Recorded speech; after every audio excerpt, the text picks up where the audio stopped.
I'm doing a segment on suicide and suicide informationals for those who don't have anyone to talk to about suicide other than people who are going to tell them either do not try it or people who want to tell you that you have more to live for. I know that other generic stuff that people say. I'm going to give you the lowdown dirty on what happens if you decide to, and what happens and what you can do, and how to avoid the seriously outlandish outcomes that come from making that decision. And these are going to be 1-minute segments on my channel, and I'm going to go into depth on these different topics for exactly 1 minute per topic. And I decided to do this based on my own experience and based on the fact that most people don't survive this experience without becoming way worse off than they were when it started. So look forward to talking to everybody. Enjoy and have a good time. Yes. First minute of the video, if you're going to decide to commit suicide, do not do that in a public place. Not condoning it at all. But if you're going to decide to do it, please do it in a very secluded area, like a forest or somewhere where no one can see you, find you, whatever. And if you happen to survive it, you can come back to your senses and you can take yourself back home without anyone figuring out what happened.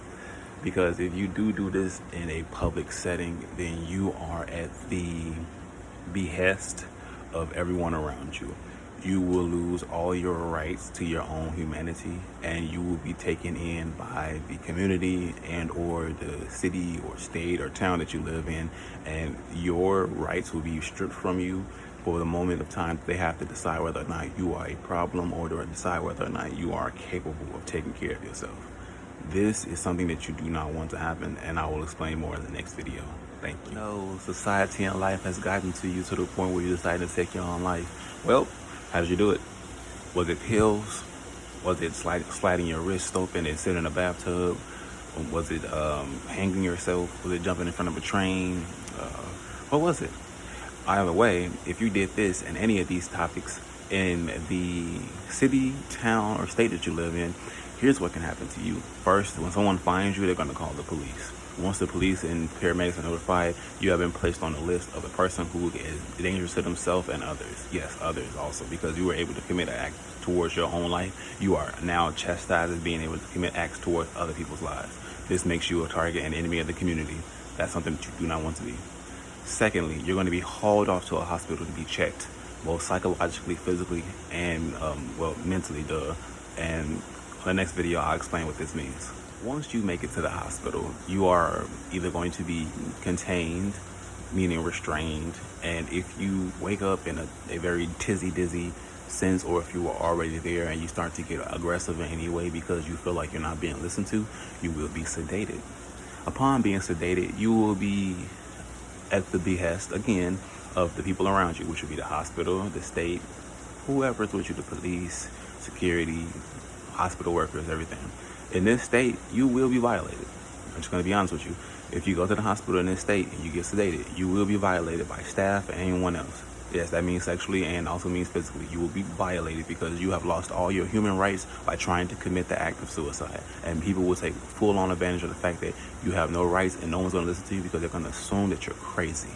Yes, once you commit suicide and put yourself in a situation where you have no longer any access to your rights, people will assume that you're crazy and they'll do anything to you. More than next to committing this heinous act, they're going to do tests on you to figure out what's wrong with you, see if there's any mental, physical ailments with you, to see why you would commit this act, even though everybody with any type of experience in life knows that committing suicide is always 100% due to the experiences. And though this is something that is known, the procedures that they go through will almost entirely infuriate the hell out of you, because everyone's going to look like you, like they don't understand why you committed the act. But yeah, you're going to be a test subject until they're able to figure things out. They're going to psychologically bring in a psychiatrist, to do an analyzation of your mind and your current status. And that's going to dictate whether you stay in the hospital or move on to the next part, which is upgrade from the hospital to a psych ward. Yay. And based on your insurance, you can either go to a state or a nice cozy one that will cost a lot more. More in the next video. I was 100% honest with the psychologist. I mean, unbelievably honest with the psychologist. So if your situation is like mine, feel free to do so. But if you don't have enough mental fortitude and the intellect to survive the situation, do what's best for you. I did not lie about my situation. I did not lie to the psychologist in order to get out of the situation. I told the truth, and it led me to being taken to a psych ward. Yay. So if you do end up telling them everything, and they have the final say, and whether you do tell them everything or not, or whether, you know, the situation is different from mine, you may also end up in the psych ward regardless of what's being said.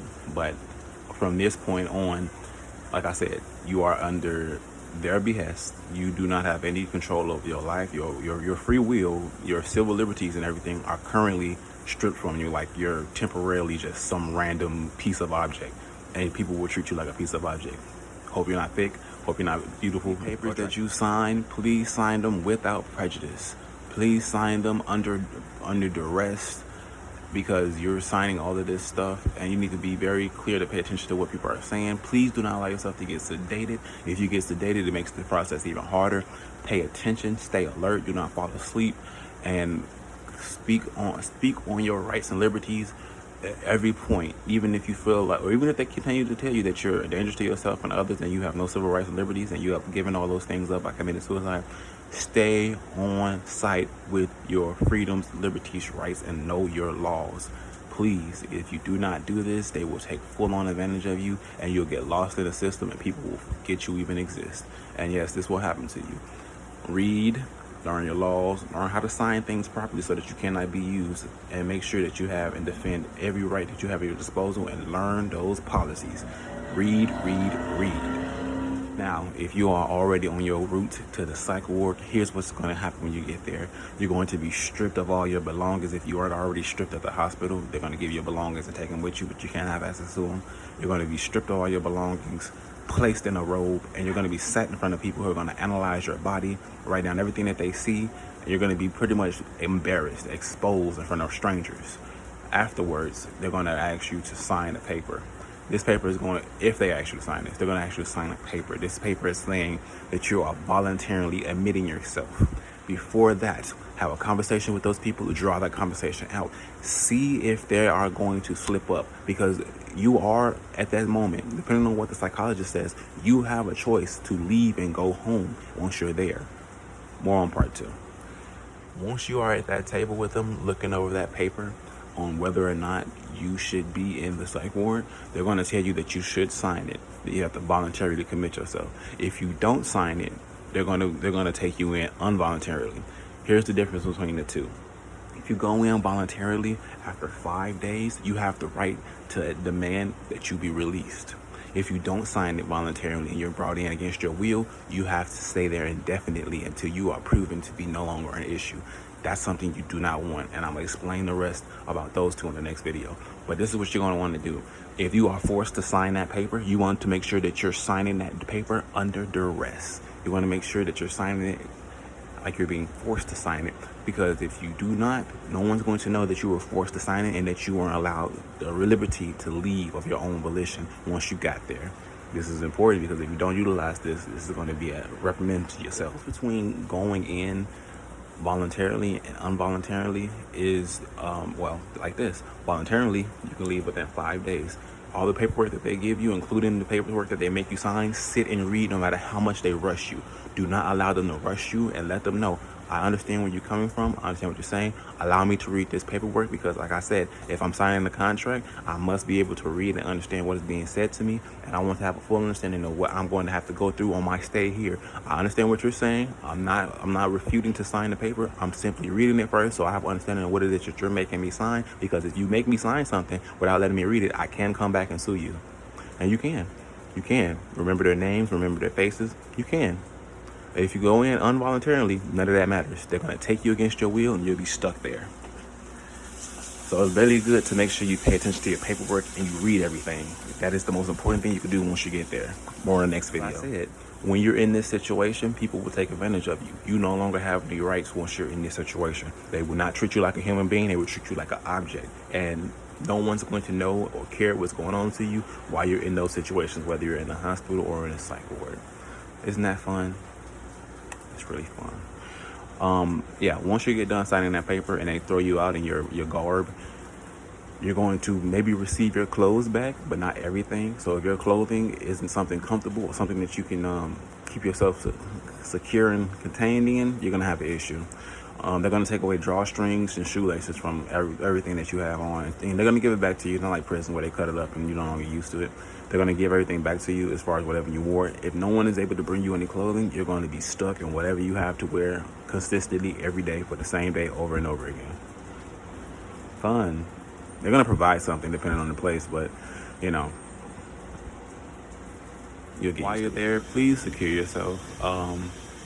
You make sure you wear your clothes and make sure you pay attention to your sleeping patterns. Be wary of the food because, if they're going to medicate you, just be wary of the food that they give you.